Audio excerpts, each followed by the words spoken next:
A Toolbox production with Babayaga Pictures. A toy play presentation of RJ Palma presents The Adventures of Captain Zero in the Neverland Story. Hashtag now on play. Chapter 4, Beyond the Stars. Plano naman ni Lando, Wedge at Dash. Nakawan isang mining colony ng ginto at gamitan ang pondo na ito sa pagbuklas ng kahinaan ni Dr. Doom. Wedge at Dash, bakit na yung Lando? Plano ko sanang nakawan ng isang mining colony ng ginto at gamitin ang pondo na ito sa pagbuklas ng kahinaan ni Dr. Doom. Baka maganda nga yung naisip mo, Lando. Kaya may nakausap na silang mga negosyante na bibili ng ginto na nanakawin nila at nire-ready na lamang ang mga dokumento at pera para maayos ito. Kaya may nakausap na ako ng mga negosyante na bibili ng mga ginto na nanakawin natin at nire-ready na lamang nila ang mga dokumento at pera para maayos ito. Kailan ba ang nakatakdang bentahan ng ginto? Sa susunod na linggo. Kaya yun dapat ating pagandaan. Okay, sige. Kami na ang bahalang bumili ng ginto sa inyo.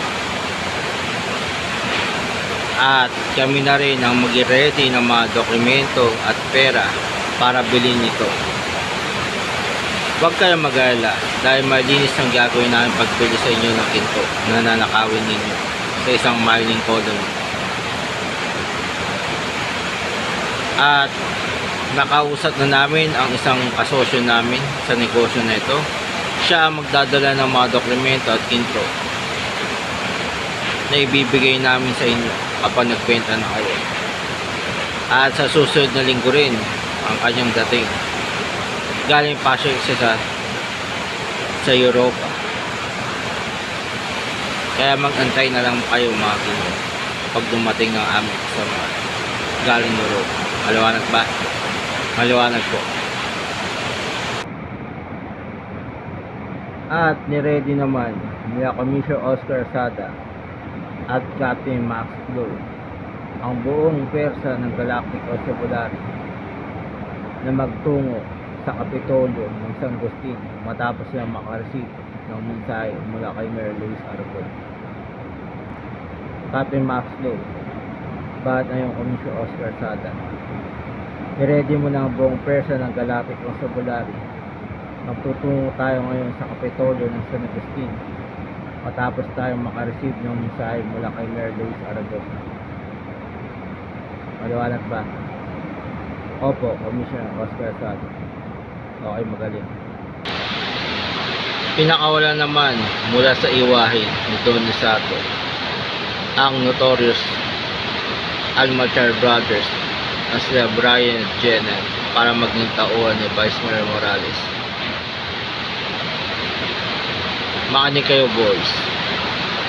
Kaya ako kayo pinakawalan dito sa iwahin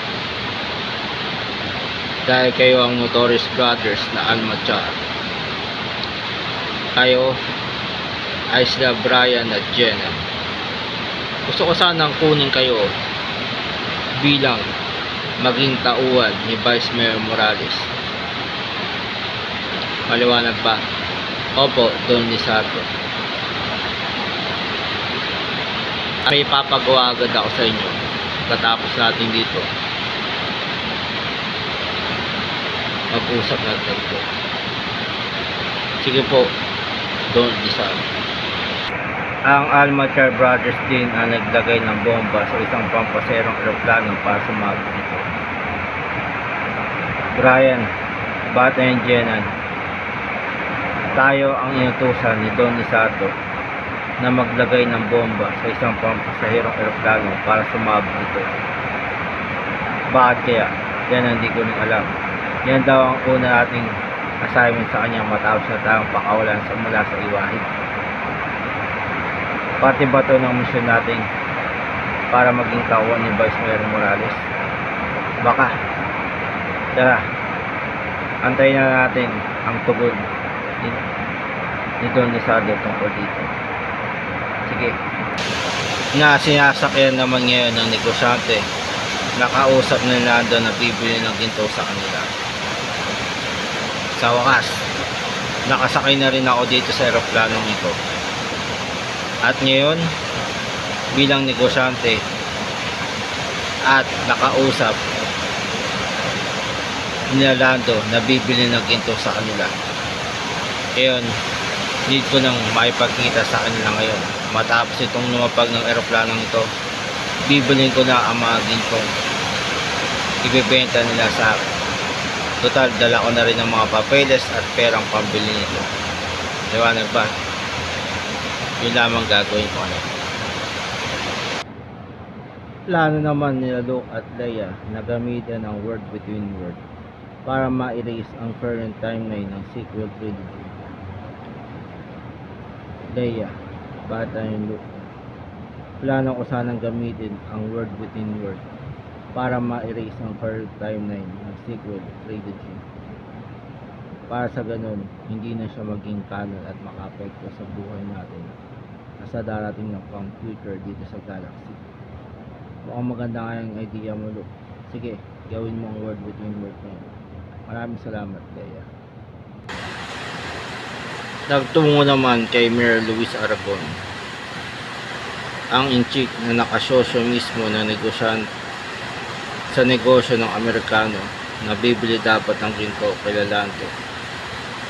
Nagtungo sila kay Mayor Aragon dahil nabalitaan na dun sa kabuntukan ng bahay nila bumagsak ang plano ito. Mayor Luis Aragon, magandang araw sa iyo. At sino kayo? Kami ang dalawang in-chief nakasosyo mismo sa negosyo ng Amerikano na bibili dapat ng mga ginto mula kay Landon Calrissian. Nagtungo kami sa iyo dito, Mayor Luis Aragon, dahil nabalitaan namin doon sa kabundukan ng bayan ninyo bumagsak ang aeroplano nitong sinasakyan kaninang tanghali lamang. Nabalitaan ko nga na meron daw bumagsak sa may kabundukan ng San Agustin na isang aeroplanong pampasahero, at kasalukuyan pa nitong iniimbestigahan ng mga tauhan namin ngayon kung pinasabog ba ito or talagang sadyang pinabagsak para sa kaligtasan ng mga pasahero nakasakay doon. Huwag kayo mag-alala, babalitaan namin kayo kung may malaman kaming mabuhay doon sa pasahero aeroplano na bumagsak doon sa kabuntukan ng San Agustin. At kami na rin maghahanap sa nawawala na yung kaibigan na nakasakay doon. Maliwanag ba? Maraming salamat, Mayor Luis Aragon. Or kaya mas mabuti pang sumama na lang kayo sa amin kapag naghanap kami doon sa mga plane site ng aeroplanong yun. Maliwanag ba? Sige po, Mayor. And to be continued, and the end is near.